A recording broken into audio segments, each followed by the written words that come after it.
Well, the big story today is not the Tigers' run or the Lions' big win over the Cowboys, but fellas, you know it, I know it. It's Cheesegate at the local Corunna and Owasso Little Caesars. I mean, the big story, they've eliminated their orange cheese. That's a big story here anyway. Right. And it's actually been grabbed onto by different media sources, right? Right. Yeah. So for anyone not knowing, like this thing like caught like wildfire last week on social media. Obviously, a little more locally, Owasso Corona area, but then yes, it did spread around the state. But so we've talked about it on this podcast before, but Little Caesars is all over. But the one in Owasso and Corona, they have this special cheese. Anyone that doesn't know, it's orange and white cheese, and it's just a staple. Like if you grew up in Owasso and Corona, you know exactly what we're talking about, or probably even surrounding towns because you'd probably go there to get the orange and white cheese. But apparently, someone like snapped a picture of a sign on the window at Little Caesar, shared it on Facebook, and that picture just blew up all over Facebook and everywhere. And it was basically the manager, it sounds like, at Little Caesar saying they've been in a fight for months with corporate of Little Caesars that they have to stop selling this orange cheese because they want they probably want every Little Caesars to be uniform. They want them all to sell the same thing, so you understand that. But so anyway, yes, the orange cheese is going to be no more at Little Caesars in Corona and Owasso, and it's disappointing. It is. It's funny how that's like, I mean, that's about as viral as something can go. And I think it was actually Chelsea Sizemore was her name who posted it. And Logan Rogers, who I went to high school with, I think was the one that initially took the photo. So give them their credit. It's weird how that went about as viral as anything can go in our community. I mean, I saw like Twitter shares. Who knows? I think that might have just been what they capped it at, but who knows how many shares, how many likes, how many views. I remember back in the day, I remember I've said this on the pod before, I went to Jets when I was in like high school. Jets used to have, probably because of the success of Little Caesars and the white and orange cheese, Jets used to have their own cheese. And I remember I used to always go to Jets and get that with the breadsticks. And then one day then they said the similar thing. Oh, it's off our menu, because they had basically somebody go undercover from Jets corporate, check the menu, and they saw this cheese that they, like you were saying, Matt, it's like they want all the Little Caesars to have the same menu so they can, for quality assurance, basically. So Jets got cracked down on this years ago. And I remember I was devastated at that point. That was probably 2016, 2017. What's weird to me about Little Caesars is my whole lifetime this cheese has been there. My whole life. So like what, 20 plus years? More. Why just now is it being, gotten rid of? I'll be honest, I haven't thought about it. We should have probably figured out somebody to interview about this situation. Maybe a little podcast could, shed some light on this and try to get this back in the Owasso and Corona Little Caesars. One, why is it just the orange cheese? I'll raise my hand. That's my favorite cheese. I don't really like the white cheese. I like the orange cheese. Yeah. And then secondly, why did this ever even happen at all, especially 20 years down the road? It makes no sense. Yeah, it makes no sense at all. And I think you're right. It would be nice to get somebody on, because this is kind of a grassroots campaign, especially here in mid-Michigan. It's kind of cute. But you know what? Really, the squeaky wheel gets the oil, right? So, I mean, if people are listening, and really, we do have a lot of listeners in the mid-Michigan area, and obviously caught on the internet, why not write to Little Caesars corporate, downtown Detroit? Call, write, if you really are passionate about this at all. See what happens, because to me, it seems like it's a natural, great fix for Little Caesars. It'd be a great story, because the Corona store, it's one of those rare pizzerias, it's not just your storefront where you walk in for a hot and now. You have to actually sit down, get your cheese bread, and dip it in the cheese. I mean, do you like that cheese, or do you honestly, is that something you've liked? Or oh yeah, I like it, absolutely. Yeah, the orange cheese was always my favorite. I could go with the white if I had to, but it's funny, like it's an actual debate that comes up so often. Orange cheese versus white cheese in Corona, and it's really like people arguing Michigan versus Michigan State. It's that type of debate. But I said something on, either we posted it on our Facebook page, we shared that photo, and I saw some a bunch of friends obviously sharing it, and somewhere I said, why doesn't someone, I don't know where it would be, across the street in Home Depot's parking lot or over in McDonald's parking lot or something, just make the orange cheese. Everyone at this point knows what the recipe is. People have shared it all over the place. I mean, it's really not that hard to recreate, I guess would be my But there's something nice about knowing you can get that. It's already ready made. It's not the hardest thing to recreate, but there's something special in that sauce, man, that they do that we cannot recreate with the same exact ingredients. In that awesome Little Caesars, that kitchen, there's something they're whipping together, man, that there's some magic in it, and we'll never be able to recreate it. Because whenever we get Little Caesars, if it's like we kind of plan it. It's not just on a whim type of thing. It's not that often because there's not that many around here in Charlotte. But yeah, if we're like, hot and ready, crazy bread sounds good. So we'll get cream cheese and we'll get an extra pizza sauce. We'll mix it together. We'll make our own orange cheese. It's not the same. It's pretty close. Little birdie told me the one of the tricks is they make it in like a huge vat basically. Right. And it's about getting it to the right consistency. Right. Because, usually we put the cream cheese in a little bowl, pour some sauce in, mix it up, and it's, it's close enough. So they have the recipe down. So, and they say cream cheese, man. It doesn't seem like it's your typical cream cheese. It's a different consistency. Yep. And here's the thing that's the real killer about it. And I'm not gonna say this because we need to support of all the Little Caesars I've been to, the ones in Owasso and Corona have the best quality. Yeah. But to be honest, it's not edible without that cheese. Man, you got it in Charlotte. You probably never eat it, man. You probably never get it. Or if you do, like you said, you have to whip up that special cheese just to make it somewhat edible. So it's a bummer, man. I don't get it. And I'm sure they probably Little Caesars in Owasso and Corona probably showed them their numbers. Like, dude, we are selling a bazillion of these. Right. For, 10 times the price it costs to make it. I just don't get it. That's just that's a pure evil corporate, like something out of a movie, like the Pop-Tart movie. That's really pure evil boss that came down and cracked on that. I'm sure they were, they said that they put up a fight for months or whatever the pitcher said, trying to defend it. I bet they tried to prove numbers. I don't know how, if they did a poll or something like that. There's people that probably almost literally go there for the cheese. Maybe they're thinking ooh, pizza sounds good tonight. Pizza and some breadsticks. Oh man, that cheese from Little Caesars, let's do it. I bet they could prove how many people come there because of that. Because you could go to Main Street, like you said, Jared. You could go to Jed's. Main Street has a similar cheese. They do have, yep. So another bummer is, you're talking about how local news was doing some stories. Man, I wish I happened to be walking out of the Little Caesars when they were doing some man on the street interviews. I would have gone berserk. If I was walking into Little Caesars that night expecting to get my normal meal and I see that bullshit sign sitting there, I would have ripped into, I don't even know, Chris Ilitch himself probably. If we were true investigative reporters, if we would have known that you were going to do this, we could have spent some time.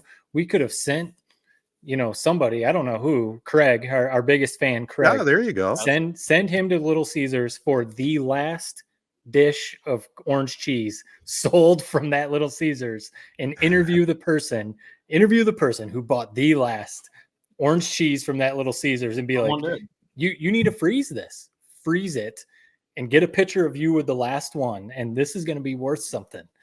Maybe $1.50 50 years from now. We'll do one better, Matt. I tell you what, it's spoiled at this point. But you remember the days? You guys probably didn't do it. I don't know why I did it. It's disgusting, and it wasn't worth the $5 I could have spent just to get the pizza.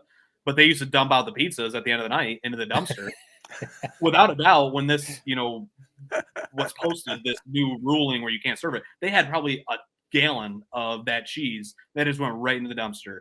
And if you were smart, man, you could have just been waiting and grabbed it right out of there, and you have enough to last you a lifetime.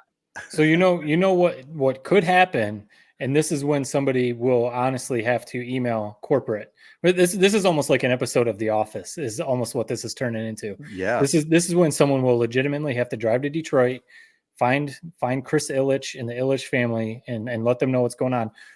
When some employee at Little Caesars starts selling the orange cheese out the back door, hey, you want the orange cheese? We've got it. Just come to the back door and you can buy it.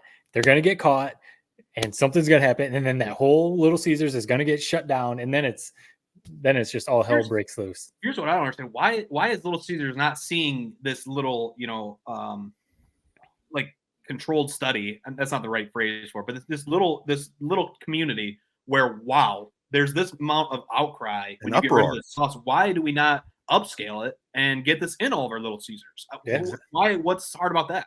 Maybe start with Michigan. Maybe start with Shiawassee County. Expand. People love it. It's not. We're not crazy. We're not weirdos. People come from outside of town. They have it. They go, "Wow, this is great." Right. It's not just us. We're not disgusting. People like it.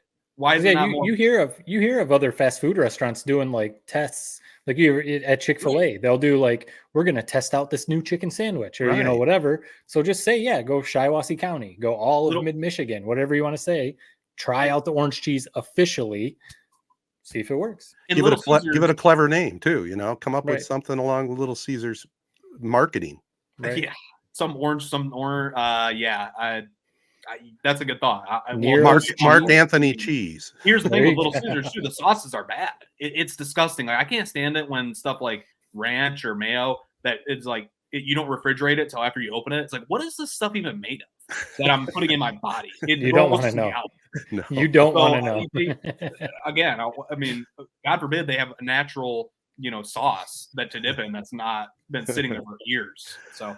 If you're really worried about that, Jared, you should probably just avoid cream cheese. I don't think there's anything healthy about cream cheese. That's true. At least it needs to be refrigerated, which means something. I mean, how does ranch not be refrigerated? It doesn't even make sense to me, man. Until you open it, Then when you open it, you have to refrigerate it. So it's like, what's going on here? Must have something to do with the preservatives for sure. Yeah. I should send a shout out to out of the Grand Rapids area in West Michigan, Mix 95.7, which really jumped on board this story. I don't know where they got it from, but I mean, they actually posted a link from one of our early episodes of 3 Point Podcast and actually carried our little audio talking about the cheese at Little Caesars. Wait, on TV? On radio. Oh, okay. It's still cool. I didn't see that. I didn't hear that. I'd be curious to get my hands on that. Maybe we could splice it in. Do you have it? Yeah, I've shared it on social media a few times.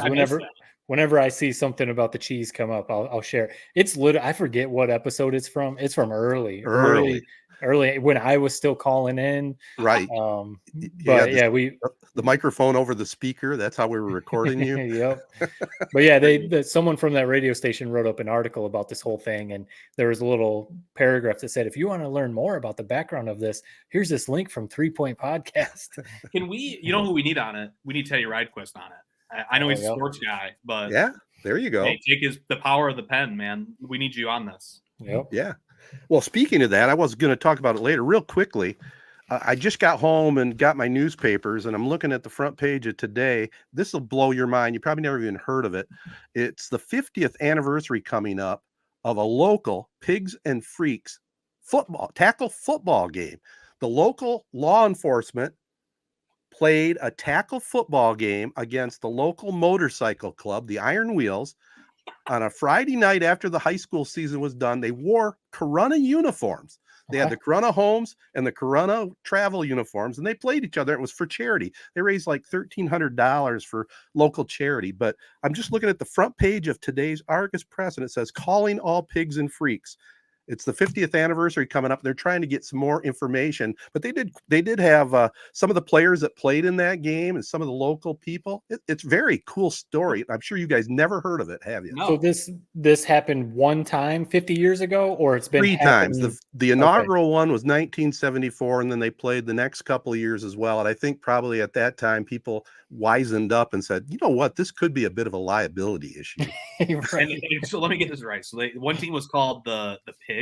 Is that for right? The cops. That's probably the cops. Yeah. And the other was the freaks, the hippies. Yeah, there's a lot of problems with this. There's a lot of problems with this. It's cool. So what is so you're saying they're trying to find out more info on it. I mean, who doesn't love a good I remember Corunna and Shiawassee used to have like a charity, flag football game. Right. I would never play in it, but it's a cool, I appreciate those type of events, and I'm always curious to see how they go down. So yeah. They actually, if you guys go online, you might be able to find it. There's actually a picture of live action of players, playing in that game. There's a guy getting tackled.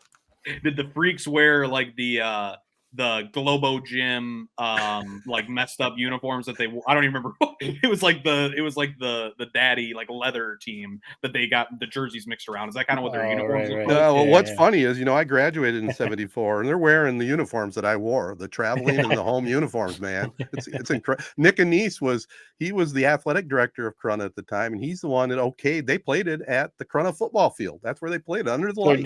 Do you remember that? I do, yeah. I remember it. Yep. In fact, the third year, I actually considered playing in it, but I thought better of it. So, Which side would you have been in? What? Would you have been a freak? I'd have been a freak for sure in those days. Are you kidding me? Those are about 3 or 4 years there I kind of want to forget about. So Those yeah. are when you were hitchhiking, trying to hitchhike Oh to yeah. California. You probably knew 100%. he's probably buddies with all the freaks. Oh yeah. Oh, Ed, we need you at cornerback, man. We know you played football back in your day. They probably were recruiting you to their squad. They actually did, I think, kind of recruit me a little bit. But yeah, you're right. It was That's cool. just No, that'd be fun if they had enough people to participate. I don't know how big that motorcycle club is anymore. Or, if they could get enough people to do it, come up with some, I don't know what charity, they would come up with, but I bet people would show up if it was a nice day and stuff. Yep, I think the main emphasis here is they're trying to get a reunion of anybody that's still around that was in that, and maybe. I thought you were saying they wanted to do it again. Oh God, no. But they just it's kind of a neat story, and I totally remember, and it's definitely back in my generation. So is that still a thing back? Iron Wheels? Yeah, I think they still have a club. Yes. Okay. Absolutely. And obviously we have our sheriff's department, local. Maybe they can have a shuffleboard tournament instead. Euchre. Yeah. Here's a question for you: one, you know how to run a good event. 2, you've been in the community for 50 years. Right. 3, what is your legacy event going to be? I mean, you kind of need one. Golden alumni. I'm kind of hoping 3 Point Podcast is it. Once I'm done with this, I'm out. No, but is there something you could run? So I don't know, like maybe this type of game. Something to think about as we get off the pod. Well, yeah, we'll talk further about it. I got a few other chores like putting together a trophy for the Owasso Corunna game. That's going to be the legacy. It's going to be the Ted Fattel Maybe Memorial. I should just call it the Ted Fattel Trophy and just buy the damn thing. Yeah, I think that's a good plan right there. Well, listen, honestly, boys, that's probably the best plan, to be honest. I know you would take good care of it, is why I say that.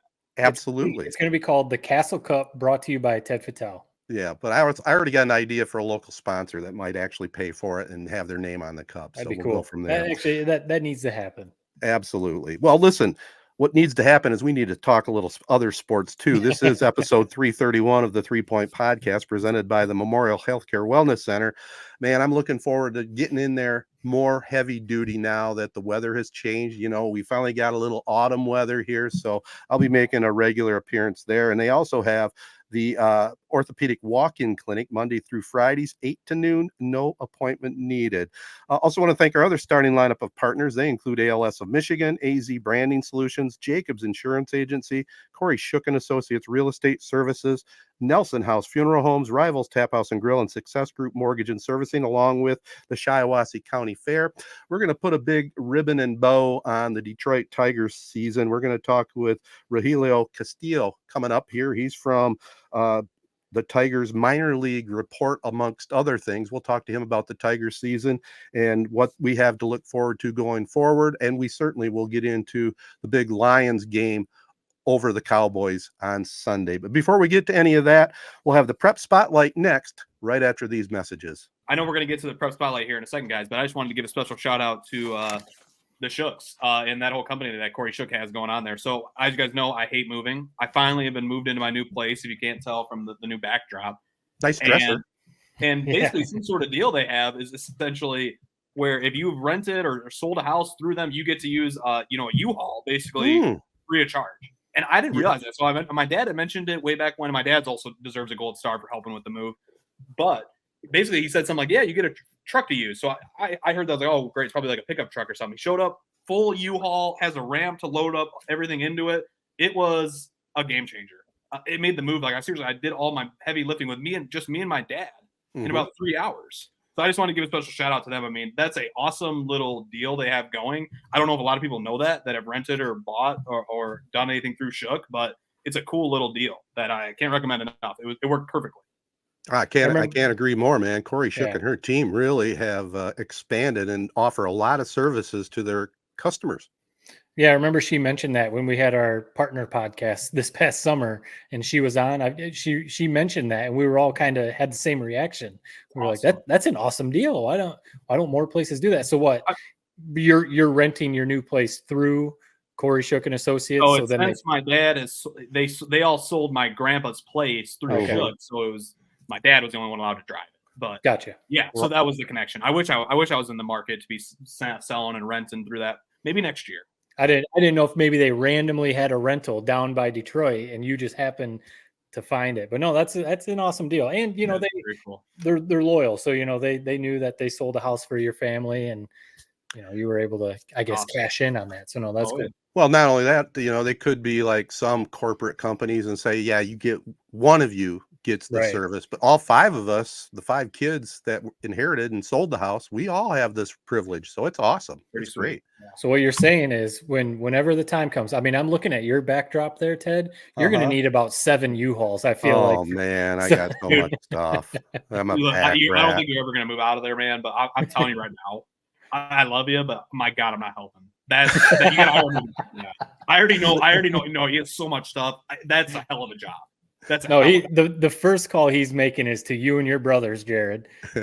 Hey, come back from Arizona, come down from Freeland. You're all moving me out of this house. It goes both ways because notice he didn't call me to go help him move. So you know, he would have owed me that. I'll help you, but my God, I mean, Matt's right. That basement alone is a job. All right, let's move away from that. We'll have the prep spotlight coming up next. All right, guys, we're going to just jump right into this and kind of roll down what I have accumulated. I just got back from Washington, D.C., so I got to read through my chicken scratches. But in the showdown at O'Donnell between D6 top 5 teams, number 4 Chesaning downed Ovid Elsie 23-7. Ovid Elsie was number 3 in that game. Chesaning number 4. Senior Braden Florian. I mean, he had a monster game, but it just blew my mind when I saw it online. I thought it was a typo. For real. Kicked a 56-yard field goal in that game, along with a 47-yard field goal and one other field goal. Where the hell did that come from? Is this guy going to be like kicking for Michigan next year? I mean, I don't know how that's been buried. That story, that's nuts. No kidding. Yeah, up real quick. I saw. I meant to actually write this. I think. Yeah, I meant to write this down. I think it's like the 4th longest in the state. And I think he's tied with like Jake Moody. So I was going to say that. Speaking of Michigan, Jake Moody, who kicked at Michigan, now in the NFL, I think he holds the record at 58 yards. I think is what I saw. So Florian's right there. It's incredible for a high school kicker, especially when he's doing all the other shit on the field too. I mean, he's a stud at every other position. Oh, by the way, I can just kick missiles for field goals. Wow. And I was going to say, oh, by the way, he ran for 120 yards in that game as well. Right. Oh, so right here, I found the tweet. It's actually from friend of the podcast, Youssef from ABC 12. Oh, okay. Jake Moody's second in the state, 58 yards. He kicked for Northville. Yeah. Doug Kochansky from Warren Woods Tower. Ted, do you know where that is? No idea where that is. I know where Warren Woods is. Yeah. Down Detroit area. Yeah. 59 yards is the record. 59. So only 2 yards off the state record. Incredible. Also, senior safety Brady Sager had a 99-yard pick 6 early in the second half to turn the tide for the 7-0 Tribe. I think Ovid Elsie was driving downfield to take a 2-touchdown lead at that time, and that pick 6 definitely turned the game around.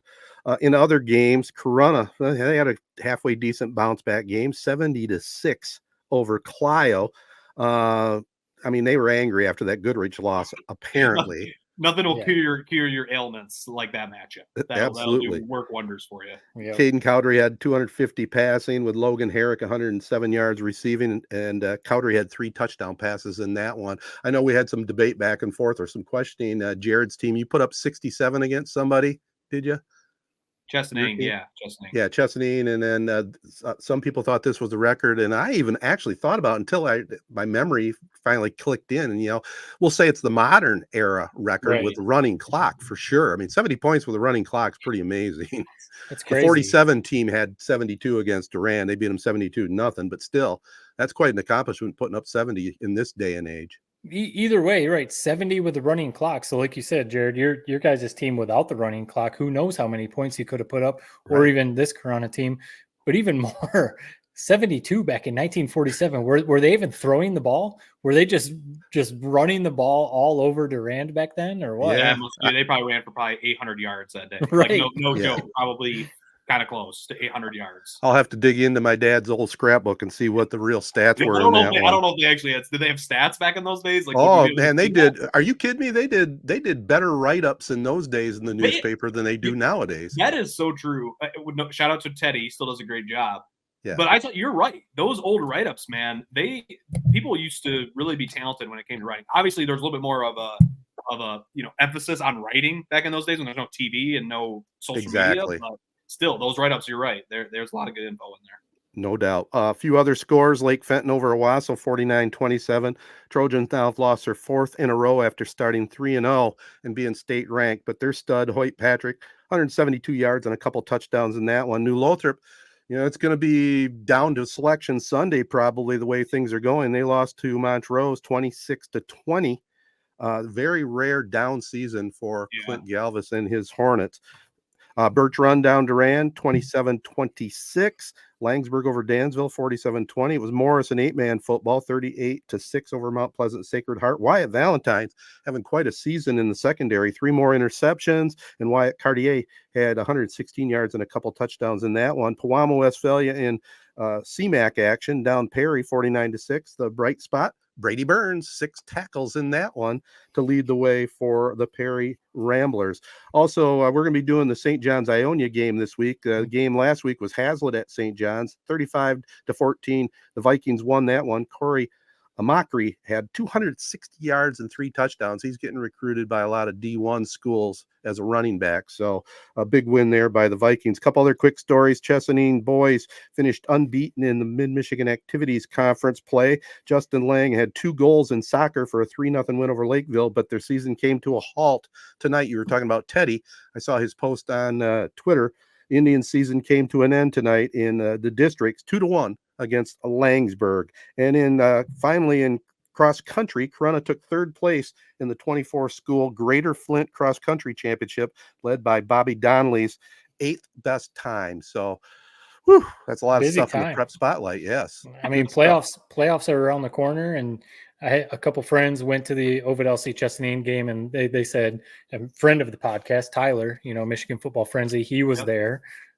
He was posting updates and videos and stuff like that throughout the game.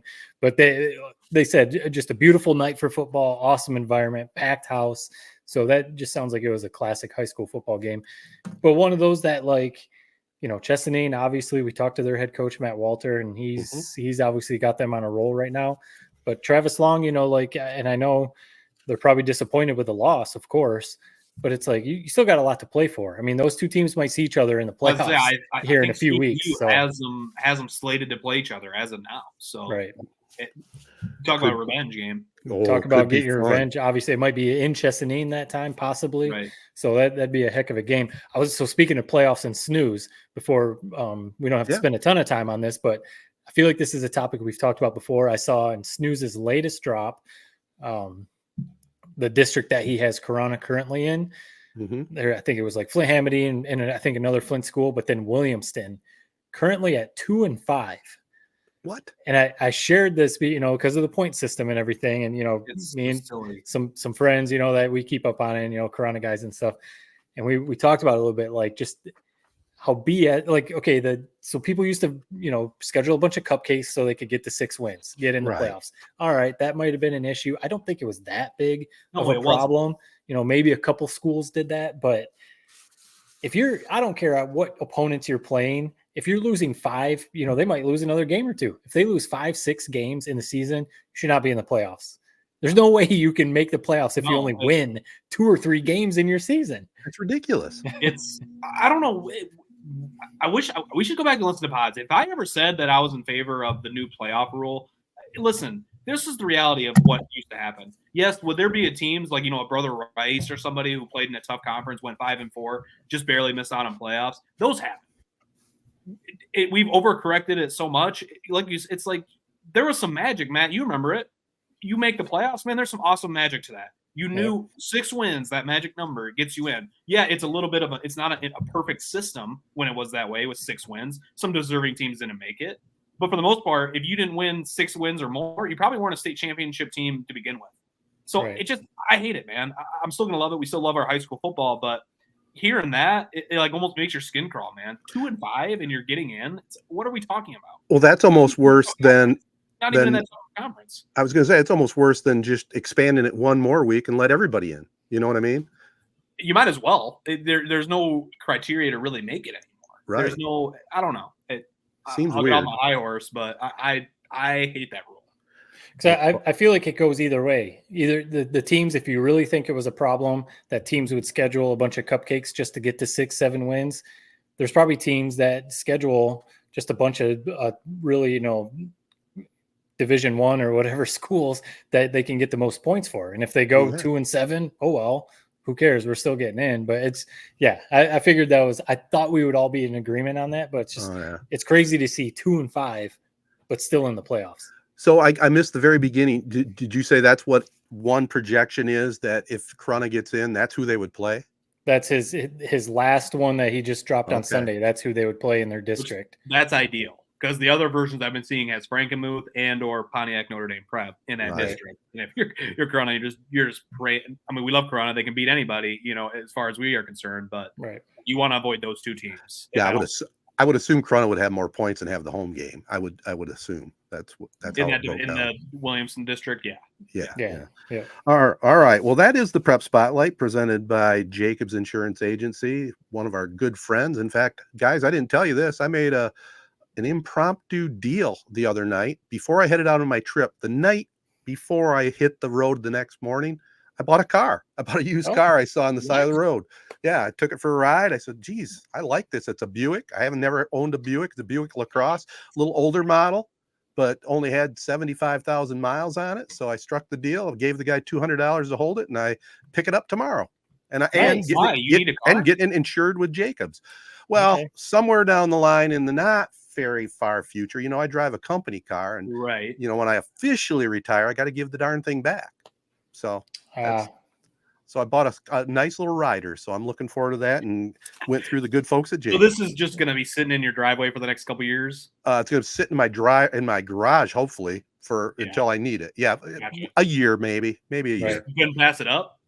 Couldn't. No, I drove by it a couple times. I think my dad reached down to me and said, I built Buicks at Fisher Body, so you always wanted one. So I looked at it, and it's really a sharp looking car. I like the front grill on Buick, so I made the deal. I tell you, I've rode in some Buicks. I remember one of my grandparents had a Buick for a while, and I've had some friends that had like a LeSabre and some other Buicks.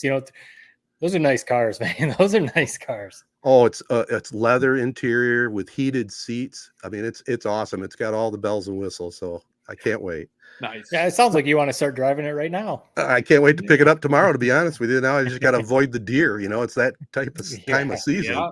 Yeah. All right, Jacobs will help you out with that if something happens too. Already on it. Already sent the work over to Noah, so we'll see what happens. All right, let's talk a little Tigers right after this break, and we'll kind of recap their season. Well, next up on the pod, we're going to talk a little Tiger baseball with our baseball expert, Rogelio Castillo. And thanks for joining us again. It's been a while since we talked, but man, we've been all about the Tigers. This late run by Detroit was just incredible. I mean, I think it probably ended up, if you look at baseball throughout time, you don't see a lot of Cinderellas going deep in the playoffs or winning the World Series. It happens once in a while, but they sure made things exciting. Yeah, they definitely did that. And it's one of those things where what we witnessed this year is something that I don't think it makes it very unique among. You look at like the 06 team and the teams in the 2013, 2012 seasons where they were the kind of the 06 team, out to a hot start, but we never seen a Cinderella story like the Tigers, and same thing with the 84 Tigers. So it's very unique to see, especially with the amount of rookies on this roster. Especially you talk about a Cinderella story, the 06 team, even the, 12, 13, 14, those runs, we loved them. This isn't a complaint. But those most of those guys were traded for. They were signed in free agency. These were a bunch of dudes that came up through the system. At least a number of guys that came up through the system, and that's your bread and butter, right? I mean, you're plugged into the minor league system there with the Tigers, and they have had some ups and downs. Dave Dombrowski basically traded everyone away from the farm system to get those World Series runs that we had with him running the show.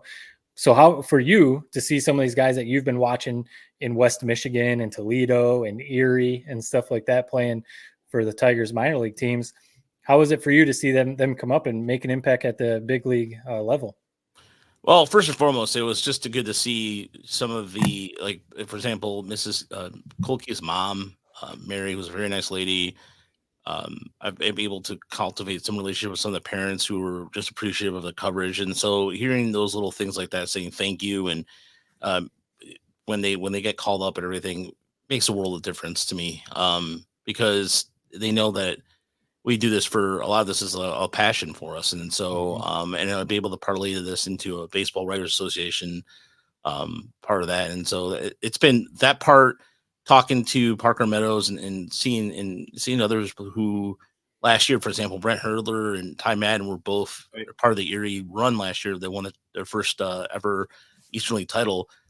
To me, and to them, it's just like just being here right now has been, it's just a really, really cool experience. And to see even Parker Meadows going back to 2019 or 2021 when he was at West Michigan, and seeing those struggles where we were talking about like ground ball, using his legs to beat out ground balls, and then he's just hitting majestic blasts over the center, or making a grand slam to win the game in San Diego as an example. Right. That stuff is really cool. Yeah.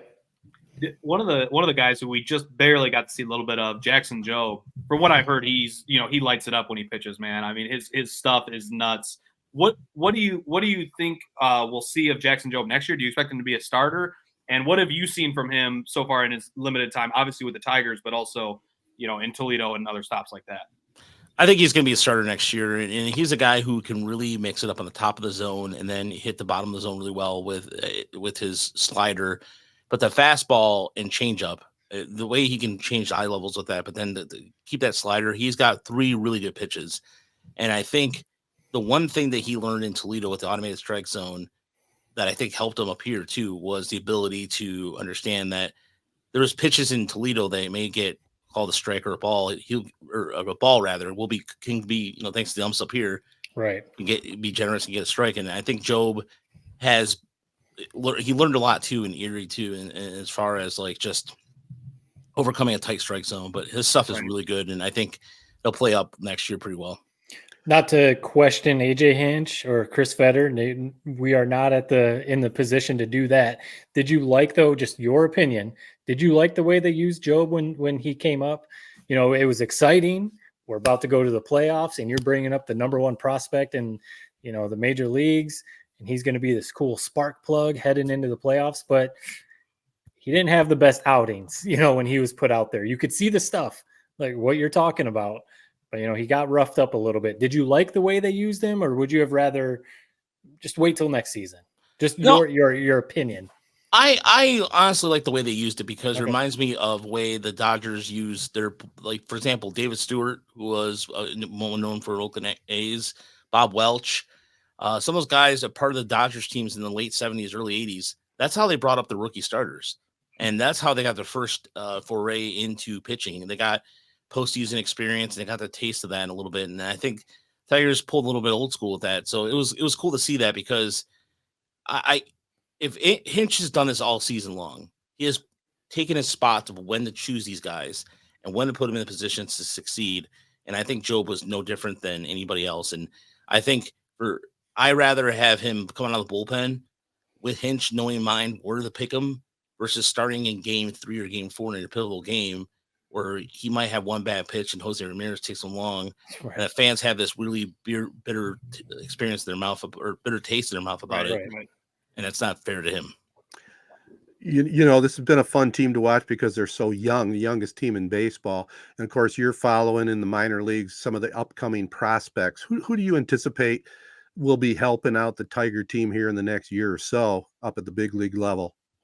I think Jose Briseño, who's off to a really good start in the Arizona Fall League, has bounced back really well. Kevin McGonigal, who had an injury at the end of the season, I think his bat and his ability to play shortstop and second base. Max Clark, too. I think those guys, especially McGonigal, too, he's such a pure hitter. And watching him control the strike zone, he doesn't get fooled very often. And I think for his size and his ability to just put the bat on the ball skills, I think he's going to be a guy. Another prospect too, who's down in Arizona Fall League right now, who I like a lot, is Rogelio Castillo. Not because he has the last name as me, but he is 20 years old and did really well in Lakeland last year. Has a really good fastball, is up to 97, 98 with a slider with some good late life, and he's got a sinker that really can use the defense to make the plays for him. And I think that he's a guy who's going to contribute. And I think Roberto Campos is who I think hopefully will start the year in Erie, is a guy who I think is starting to come in his own a little bit. Defensively, he was a liability last year, West Michigan, but improved greatly this year. And he's a guy I also like as well. Do you think we'll see Max Clark? Yeah, I think Max Clark. What I like about Max Clark, and he's continuously, I mean, outside of the cheerleading stuff that we saw on Twitter, right? What I really liked about him a lot was the fact that he went back to work immediately after the season went over with. He has continuously worked on his swing to make it more even, more level. And there was a couple of bats this year, gentlemen, where in Lakeland, where he just would take the ball the other way and do the little things like that, getting the runner over. Right. We always think about, like, chicks dig the long ball and those kind of like cliches with that. But fundamentally speaking, Clark is such a good player. The ability to go, okay, you know what? There's a runner on second and third. I'm gonna hit the ball opposite field to bring the guys over. He's such a good teammate like that, and those little things like that, I thought really did a good job of coming to the surface this year. You know the minor league system better than anybody, and you know what talent is coming up. Given that, what moves do you think the Tigers need, and what positions do they maybe need to address in the offseason this year? If you were Scott Harris, what positions would you be looking to fill? I would look to fill third base because, I mean, I think the third base and first base, as much as I know Spencer Torkelson has, he has to improve. I mean, Scott Harris said it at the press conference himself. He has to improve in order to have a really good offseason. Or he has to have a really good offseason in order to make the roster. And so Jace Young, I think, is more suited for second base. That's just me. I knew Hyu Lee down in AA had a really good year, but his back issues aside, I know Scott Harris is a big fan of him as well, but is he ready for third base? I don't know. I really think that they really need to address getting another right-handed power bat, because there's one thing that was abundantly clear against Cleveland was when the Tigers, when it came down to it, outside of Kerry Carpenter, it was left-handed bat anyway, but still they didn't have a guy. I mean, they didn't really have somebody that could hit that long ball with consistency, and that really cost them the series. Yeah. I mean, it was the same thing with Torkelson that we've been having for the last, since he's been up in the big leagues. You're just hoping for that big league, that long ball. And he shows it sometimes. He had a couple big hits against Cleveland, but that's kind of the point that we're at with Torkelson. You're just hoping for those big hits, and every once in a while he has them, but yeah, it needs to become more consistent if you're going to be the everyday first baseman. So what do you think they're at a position, kind of piggybacking off Jared's question, to kind of build through the farm system? Or do you think they need to, we've heard all the things about they're in the bottom of the league in payroll, they have the money to spend. Do you think they're at a point, go spend money, go get Bregman, go get all these dudes, go get Jack Flaherty back, just go make all these signings? Or are you like, no, there's pieces, maybe sign a guy or two, but we've got pieces in the system to bring up? I think there's pieces in the organization to bring up, and I think that they're going to be smart on who they sign. If there's one thing that it seems like Scott Harris is not going to do, is going to spend just the sake of spending. We're not going to see like a Jordan Zimmerman type of signing. Right. Good. As much as we don't want that. No. And I know that he talked about Kenta Maeda not being ready, and that there was their fault with that. And they only signed him to a 2-year deal, and it wasn't. I mean, I know Maeda had a really rough year. Right. But I think whoever they sign, whether it's Flaherty again, or they decide to take a flyer on Walker or Buehler coming back, whatever the case is, I think for the first time in my adult life, I can trust the Tigers to make somebody better as a pitcher. Yes. And that's something that we've never seen before from this organization. And Ted, I say this because you've seen a lot of baseball in your lifetime. Yeah. And one of the things that I refer to you with this is that if you look at the 84 Tigers, if you look at the 87 Tigers, and any team after that, this is the most developmentally sound Tigers team I've ever seen, like, throughout my time, because it's just the ability to take somebody like Jason Foley, like these players, and make them better. Tigers have never been strong development pitching wise. You had Jack Morris, you had Dan Petrie, but those guys carried you for a certain period of time. Then after that, it was barren. I mean, you had Verlander. That's it. I mean, like, you had to get traded for Scherzer, but with pitching within, that's something that's unique and new. Right. And I think the Tigers have enough in their system to do that, to draw bullpen pieces, but they still need to go out and get another bat, because I think at the AA level and AAA level right now, they do lack another bat. They have some a lot of guys, McGonigal, Clark, don't get me wrong, but they still need another power bat that right now they don't have in their system. Yeah, the name that's been kicked around mostly for third base is Bregman. I don't know if they can make a deal for him or get him as a free agent after this year. Yeah. Yeah, so that may be one spot where they go. I got a question for you. It's from one of our listeners, Rick Johnson out of Flushing. Let me see if I can paraphrase this. He was excited about seeing 44,000 fans at some of those last games. The excitement level was huge. His question was about 30 days or so before the end of the season, how many would you see? And I got to throw this on the table. I just was looking at some stats today. We've all three talked about what a great baseball town Detroit is, right?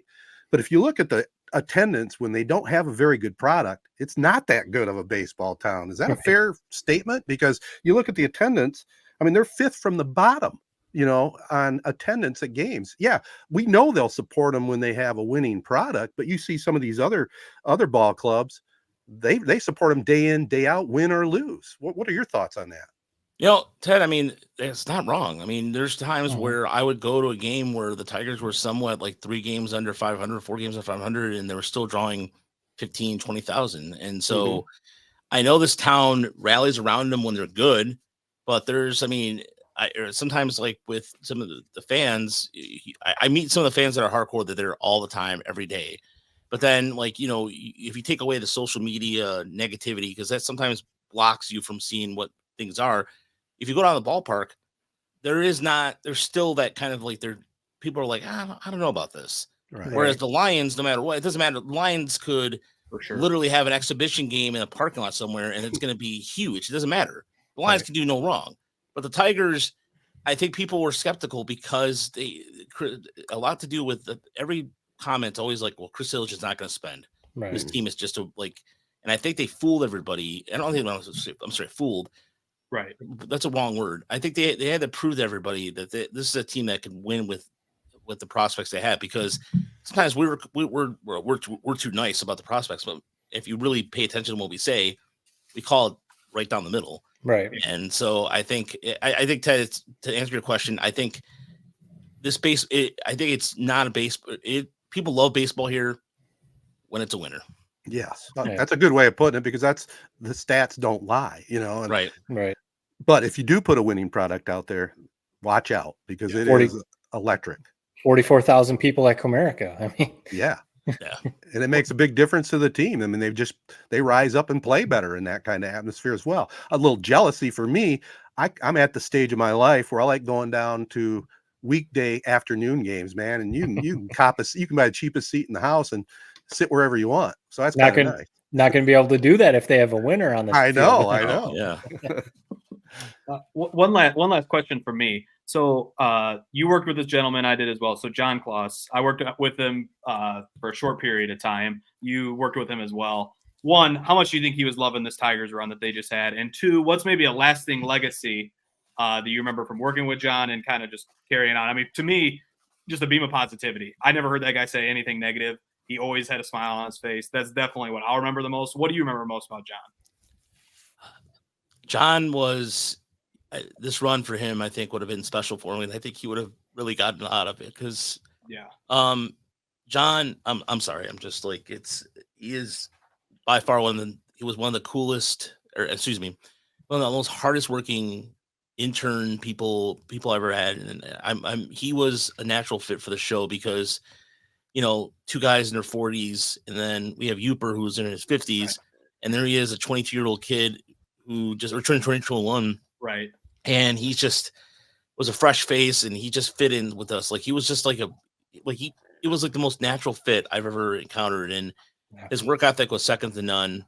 And it was he really brought energy to something that, like, we all love doing this. Don't get me wrong. But sometimes when we were too negative, he was like, come on, guys. And he would bring that angle back. And there's not a moment where I don't we have these moments where he would bring up these random videos of us. Like he used video game sound, stuff like that. He made us laugh a lot. And that's the thing about John that I will miss the most, is that he was an old soul. Forget the kid was 21. I really forget sometimes he was, because talking to him like that, he carried himself like the ever optimist, and man, of all the seasons for him to like, Yeah. We all love being around people like that. They lift us up, and that's all there is to it, for sure.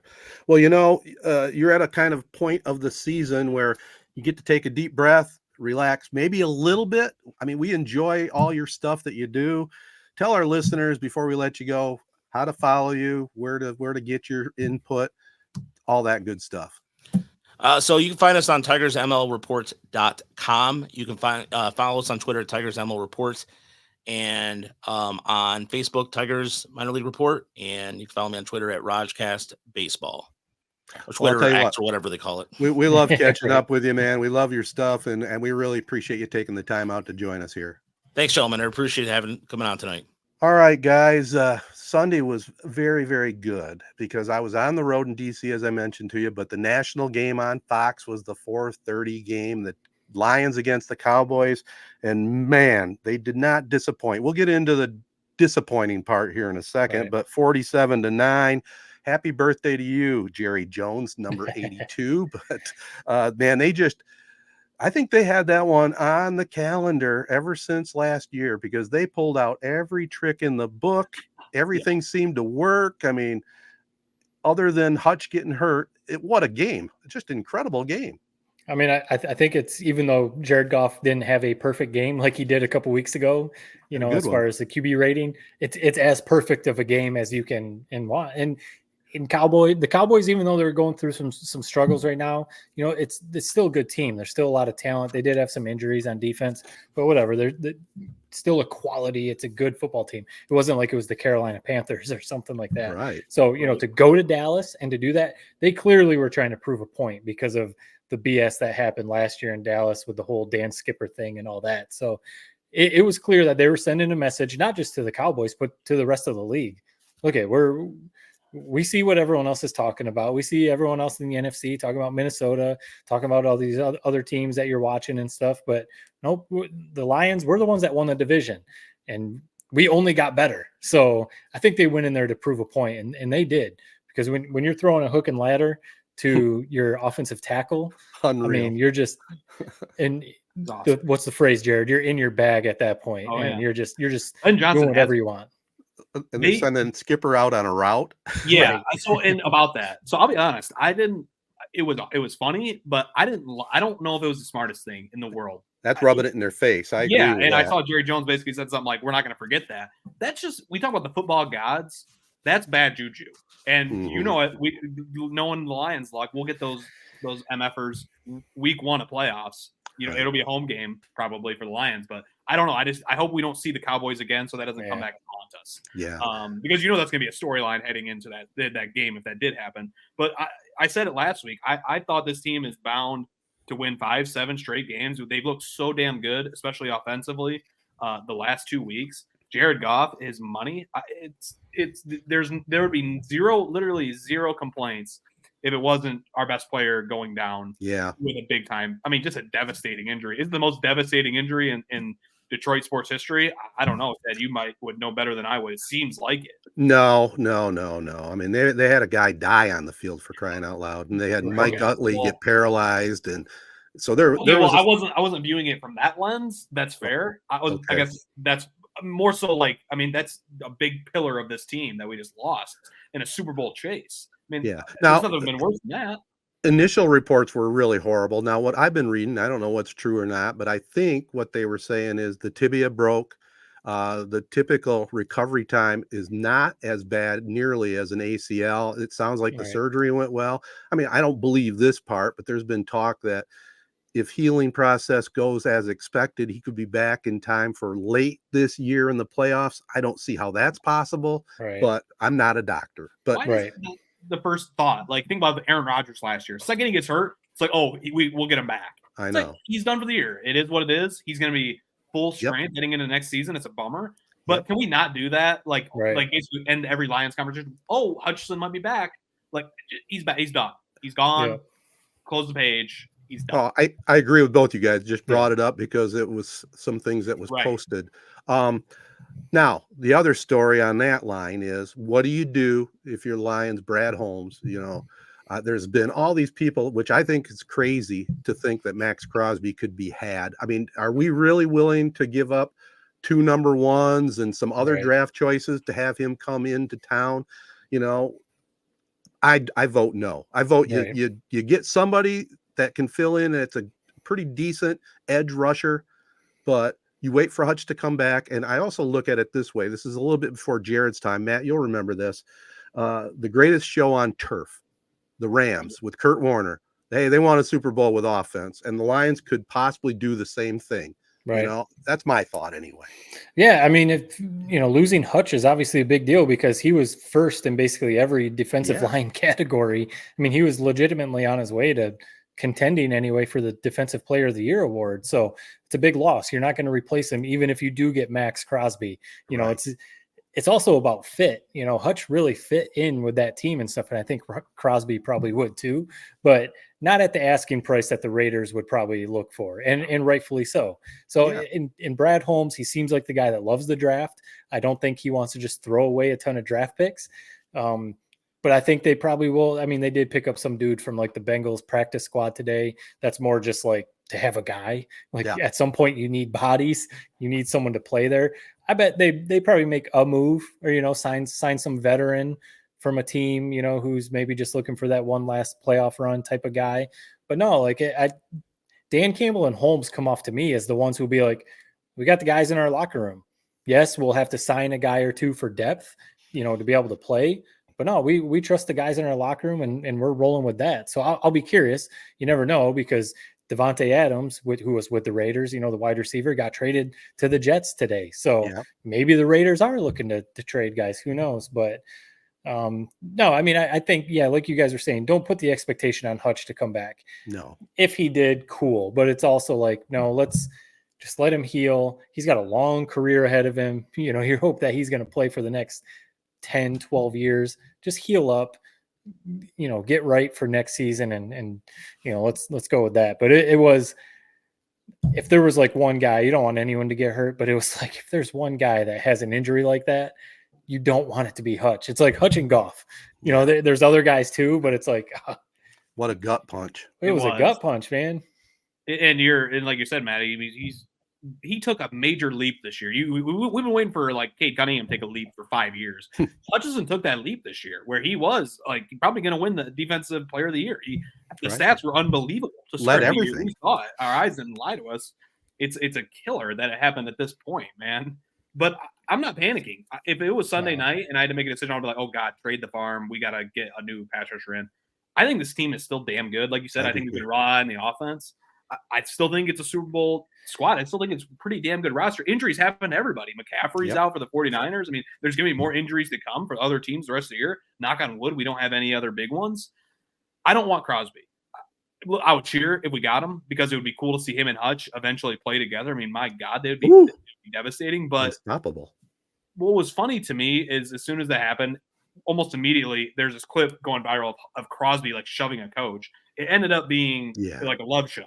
But what I thought was weird is people saw that clip and like, go get him now. You want this guy in our locker room that's like shoving coaches and is like, who knows what the hell, like requesting trades? I don't know what the hell's going on over there with him. I think we're fine with where we're at. And it sounds like from what we heard Dan Campbell say after the game and in the past day or two, they're not rushing to make a decision. No. They're comfortable with what they got. I think they feel confident. Obviously, nobody's happy with what happened, but I think leveraging our entire future on this squad for just basically this year, I don't want to do it. Just go to the draft next year with our pieces. Maybe make a move later in the deadline. If the Raiders keep, burning alive in this dumpster fire, maybe we can get him on a good deal, but not 2 firsts and a third from and James Houston as well. Just not to be able to, not the time for it. No, agree 100%. You can win. You can win. You need a good defense. You obviously need a decent, good defense. But yeah, like you said, you can win with that offense that we saw the Lions run out there against the Cowboys. They could win with that. They could score 30, 35, 40 a game. And the defense creates turnovers. Kirby Joseph, Brian Branch, Terrion Arnold is getting better. He's a rookie. He's getting better. The secondary creates turnovers. So, if you can just kind of get some pieces, Jack Campbell at linebacker has been playing better. Obviously, Alex Anzalone is the leader of that group too. So, no, they Think how can. bad our defense was last year and how Right. close we were to a Super Bowl team. Beating the Chiefs, that's a whole nother job. So Right. I almost don't even measure anybody against those guys. But can we get to a Super Bowl with this current roster? I think so. I'm not scared of anybody in the NFC. The NFC our NFC North is going to be fun. I still think we're the best team in our division and in the NFC as a whole. And we'll find out this Sunday when they travel to Minnesota, take on the Vikings. Skol, baby. That's going to be a good test. That's definitely going to be a good test. And and last thing I'll just throw out, I think it worked out well where Hutchinson's injury fell at this point. Where if you're the Vikings, like how do you prepare for the Lions defense?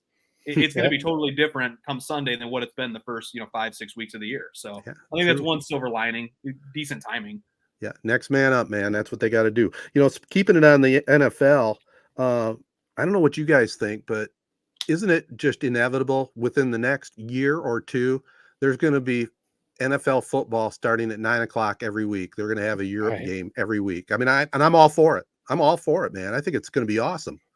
It's cool if it's an actual game you want to watch. I mean, you'll turn it on because it's the NFL, but when it's like the Jaguars versus the Giants or some matchup, like again, yes, you'll turn it on even just if it's like background noise. Sunday breakfast, baby. Sunday breakfast or whatever, but they got to stop sending the Jaguars over there. I mean, what are they doing? Nobody wants to watch the Jaguars, especially people over in England or wherever, London, wherever they're sending it. So, I mean, it's cool, but I mean, now we've talked about it before. They're putting the NFL on Christmas Day.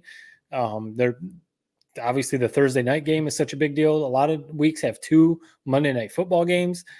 It's going to get to the point where there's NFL 5 days a week. I mean, it's going to get to that point. And I'm okay with that. I don't like the morning game. To me, it's Sunday, 1 p.m. Go do your normal morning Sunday chores. Get back to the screen by 1 p.m. and now you watch. I would rather let's move that game to a Wednesday night. Let's move that game to 2 on Thursday night, 2 on Monday night. I'd rather move it to more of a primetime slot than that 9:30 a.m. The problem is the time change, though. I mean, if you're going to play in Europe, I mean, yeah, you could play South America. Yeah, I guess I'm not. I get why they do the Europe thing. I'm not a big proponent of it. If we want to bring a team to Europe, okay, let's do it and let's do it right. But I don't understand these one-off games there, other than the time, because I get the appeal of that 9:30 a.m. slot. Right. Yeah, we disagree on that, I think, because I like it. I like the fact, and the NFL's been wanting to expand. I don't care. I don't know if they can expand to actually have a team in Europe, but I think if they play just 2 teams go every week, that's part of their schedule. I'm on board for that. Another quick topic, fellas. I know we got to move along. Tom Brady was on the Lions broadcast. It was the A team, and there's been a lot of back and forth about, is he good? Is he no good? How do you guys stand on Tom Brady? I think I don't know if I'm like easier on people or I don't know what it is, but like I like Joe Buck. Everyone seems to hate Joe Buck, and there's other guys that I enjoy that other people don't seem to. Tony Romo is one. Some people now they cannot stand listening to Tony Romo. I think it's entertaining listening to him. Like he makes the game kind of fun when you hear Tony Romo. Same with Tom Brady. We knew there was going to be some growing pains because the dude is so like regimented and like a perfectionist at everything that he does. And he's never been in the booth calling a game. And Ted, you know it, and we all know it. Like it's not as easy as people think it is. No. So yes, even for the GOAT, Tom Brady, there was going to be some bumps. And I think we're 6-7 weeks into the season. I think he's figuring it out because I don't know, to me, like he had some good insights on the game, breaking some stuff down. He, you can see his energy is still there, from being a former player. I don't know. I didn't mind it at all. It still sucks what happened to Greg Olsen because Olsen was really good, but I don't mind Tom Brady at all. Yeah, I spoke maybe too soon. I mean, that's kind of what I do. I just spew on the show. I didn't think he was not good the first couple of weeks. I think he's definitely vastly improved. Still a long way to go. He's got so much potential, which is why, he got that big contract before he ever even called a game. So I'm going to be curious what he looks like in the next, 5 years down the line, 10 years. I think his contract is 10 years. So, yeah, I think he did a good job. It's a bummer, man. I think he's had a few blowouts. He's done a lot of these Cowboys games that have been blowouts. So he hasn't had an easy go of it. I do think, just from watching that game, that's actually the first regular season game I saw Brady this year. I thought he sounds like A-team color commentator, the way he was interacting with the play-by-play guy. I mean, I thought it was really good. It's going to get better. And yeah, that was all right. And again, I'm one of those guys, I don't get too worked up about the broadcaster, especially since I'm in the business somewhat. Right. But there was some definite serious heat about Bob Costas and some of his calls in baseball. And to be frank, he's one of my favorites of all time. He's right there. I like the guy. I always have. And I don't know what was going on, but there was definitely something missing in his delivery in that last series he called. I don't know if it was just being older or what. His delivery has always been kind of the same, but there was something off to me. Well, tell me this. You know it better than us. Imagine just taking a calendar year off of play-by-play and jumping in and doing it. I mean, he's not really doing play-by-play other than these big-time series. Am I wrong? That could be some of it, Jared. I don't know. I don't know what the answer is. I mean, it's like falling off a bike. I mean, okay, maybe you give him the benefit of the doubt the first game he does. I'm absolutely actually sitting here trying not to criticize him because something was missing. And I'm not saying, man, he should be canned. I mean, he was getting so many bad vibes online. I had to bring it up because I have to admit it wasn't typical Bob Costas. Maybe you're right, Jared. Maybe it's the fact that he's a little rusty. Maybe it's the fact he's getting older. Maybe he was under the weather. I don't know. I just think this, and you listen to those old broadcasters, that's how they called games. I hate to say it. I think that way of calling games, I don't know if it's the Gus Johnsons. I don't know if it's the Chris Fowlers who really get up for those big moments. That is what people are more accustomed to now. That's what we want to hear. I think you guys both agree with that. But like, I like that style. I don't like the subdued style personally. Well, and that's where we maybe differ a little bit in baseball. You don't have to be a Gus Johnson type. It's more of a kind of a laid back game. But when the moment calls for it, like, a 3-run homer that wins the game or something like that, you got to jack up and have some energy level. There was no energy level, and he was missing some actual plays, and that was, it was a little disturbing to me because I almost think there's something maybe medically there. I don't know. Yeah, which it kind of, I saw some people start to like draw comparisons to Lee Corso still on game day when he's on game day, and obviously not doing as well as he used to be. I don't know if it's taking a couple weeks off, right? Yeah, he hasn't been on, I think, in 2 or 3 weeks. So he's probably nearing the end of his time on game day. But and then obviously, last year, was it the year before, people were really ripping on Al Michaels on the Thursday night game. So yeah, I think it's a style thing, but I think it too is, maybe just losing your fastball a little bit, to use a baseball analogy. Like he can still do it. Are you saying Costas isn't as spry? Here's what I don't get. I don't associate Costas with play-by-play. Maybe I'm out of it. I don't really assume either. with him with I don't even like the Olympics, sitting at the desk. I don't associate him with calling. I know he has, but that was never his strong suit to me. That guy's money as a host. Yeah, he's solid as a play-by-play. I think that's the disconnect. Yeah, I suppose. I mean, there was a time he was doing NBC. He was the lead broadcaster on NBC games. So I mean, he could do it all. His old late night show, if you ever want to check out some of his interviews with people from throughout sports and entertainment, it was as good as it gets, So hopefully it was just a one-offer. But from him signing off from his last broadcast, it almost sounded to me like he's calling it a career as far as play-by-play in baseball. So sad to see, because he was one of my favorites, always has been. He's a class guy. Can I throw out a couple more topics, or where are we at? Okay, real quick, let me buzz through some. Okay, so number one, this is from early last week, but I need to say it because it's something I've thought from my whole life, and finally people are jumping onto it. Devin Booker. So Michigan State at the Breslin Center, the Phoenix Suns play the Detroit Pistons at the Breslin Center, and this all of a sudden turned into like the Devin Booker homecoming tour. Right. Listen, I've been saying this for years. He is weird when it comes to the Detroit hats, the Detroit Red Wings jerseys. Like, take this quote, for example. I don't even know how this is a real quote, quote unquote. And this is a tweet I saw. It irked me. I've always wanted to be a Spartan, and now I'm finally given the chance to play in the Breslin. The person who tweeted it put like crying emojis after it, like it was this most heartfelt message ever. Dude, you had your chance. You went to Kentucky. You had your chance to play there. You could have been a Spartan. Oh, and also you love the Pistons. You love Detroit. You could be a Piston, for God's sakes. Come play for us.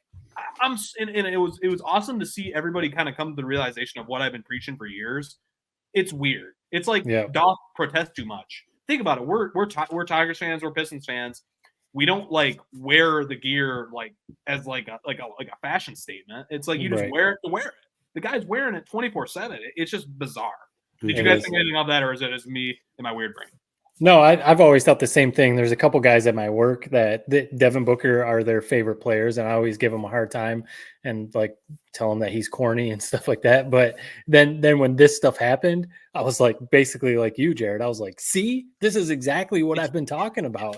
Not only did he have a chance to play at Michigan State, I don't like necessarily remember this vividly, but people were talking about it.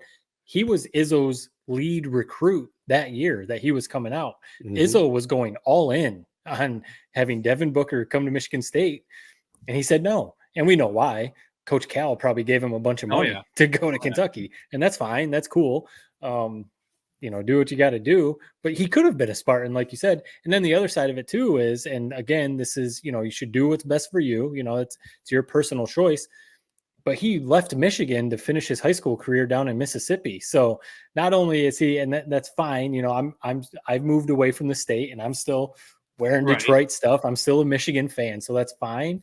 But it's also like you basically said that the MHSAA or playing high school basketball in Michigan wasn't good enough for you, so you left to go finish your career elsewhere. That's a whole other side to it too. But it's like, I don't know. It is kind of funny. I mean, he went out to warm-ups of that game wearing all Michigan State gear, and Michigan State fans were posting it like, oh, he could have been a Spartan. It's like, no, he made the choice not to go there. That's corny as can be. It really is. It is. Well, it just made that whole thing about him. It was never about you, man. It's about Ishbia. It's about Izzo. It's about the Detroit Pistons before it's about you. This whole thing was bizarre. Another thing, Michigan State related. So they had their game at Northern Michigan, their exhibition game. Oh, I'm glad you slid into that. I was going to bring it up right there. A couple things that I thought were the highlights. The Steve Mariucci skits that Izzo did. I thought those were great. Those cracked me up. I saw a couple of those on Twitter. Those were awesome. It was cool, the production value they put behind this. I mean, Rafferty on the call. I mean, say less. Rafferty in the Upper Peninsula. That's freaking awesome. Yep. And then the venue just all time. I saw somebody call it a mini Final Four. That's exactly how I would describe the Superior Dome. Everything about that was awesome. What'd you guys think of it? No, Ted, you probably have more to say. I can't say anything different than what you just said. The video of it and the call and the production value, honestly, it'll never happen. They should have a regional up there. They should have something up there. It would be such a unique experience for everyone involved to go up to the UP. The one bad thing, it would be in March. So, I mean, the weather would be very iffy, but it would be an awesome thing.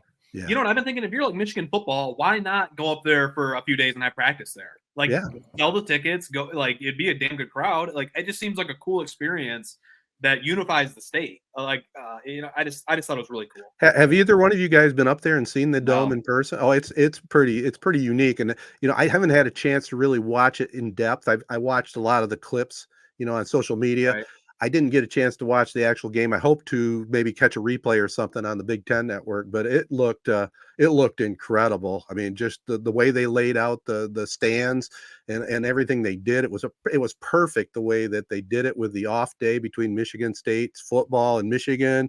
A perfect day to go up to the UP. I mean, they did it right. And it was funny. I saw Izzo made a comment about he'd been trying to put this together for like 2 or 3 years, and it just came together perfectly, and everybody jumped on board. It was really well done by everybody. So kudos to all the people up at Northern Michigan that helped put it together. It was great. And kudos to Michigan State for going to do it.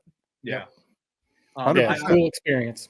I got one other thing to throw out real quick. Yep. So Chauncey Billups, I love him. He's like my favorite Piston ever. I freaking love Chauncey Billups. Leader supreme, point guard supreme. So did you guys even know he got inducted in the Hall of Fame this weekend? I saw this nowhere. I didn't know leading up to it, but I saw some of the clips. Yeah, it's just like vanished. It just like think about Leland was getting inducted for months and months, and then Chauncey, Big Shot Billups, it's like he got swept under the rug. Listen, I love the Bad Boys. Actually, I don't.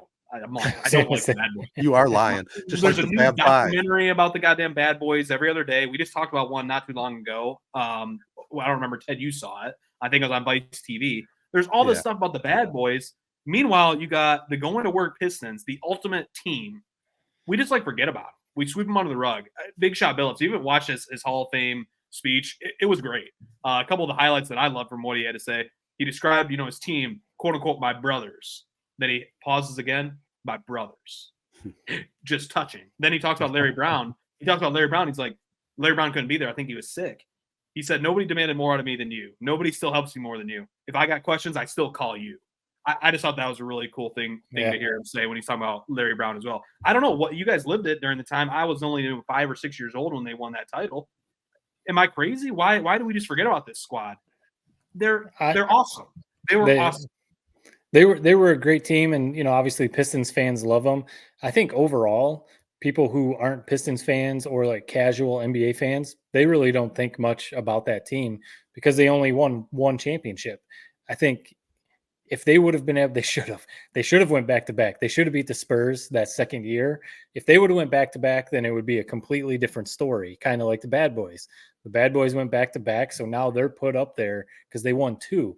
I think people see the 04 Pistons as like, they got lucky one year. The Lakers, they had all those stars, but they were dysfunctional, and like some of these other teams weren't really, LeBron was still really young, and some of these other stars were really young. I think that's how most people look at them. I'm not saying it's right. I'm just saying I think that's how most people look at them. And it's a shame because the other thing is too, sorry, Ted, their offense was really good. They're all known about their defense, but they could score too. I mean, Rip Hamilton, Rasheed Wallace, they could score. Obviously, Chauncey. So they could shoot the ball for that time period. I thought too. Like Sheed could shoot threes. Like Billups was a dead eye shooter. Rip, obviously. What did you think? No, it was a great team, but you said it in the name. Going to work. It's like a no frills, but it's all team. That was a total team. If you go back to the Bad Boys, I mean, they won back to back, but they had colorful characters. They had one of the top point guards of all time, and they also easily could have won 3, 4, 5 championships in that run. I mean, they were that good and they were that close.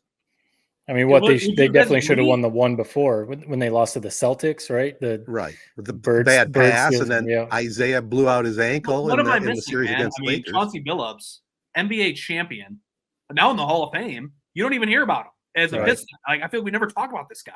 He's underrated. There's no question he's underrated.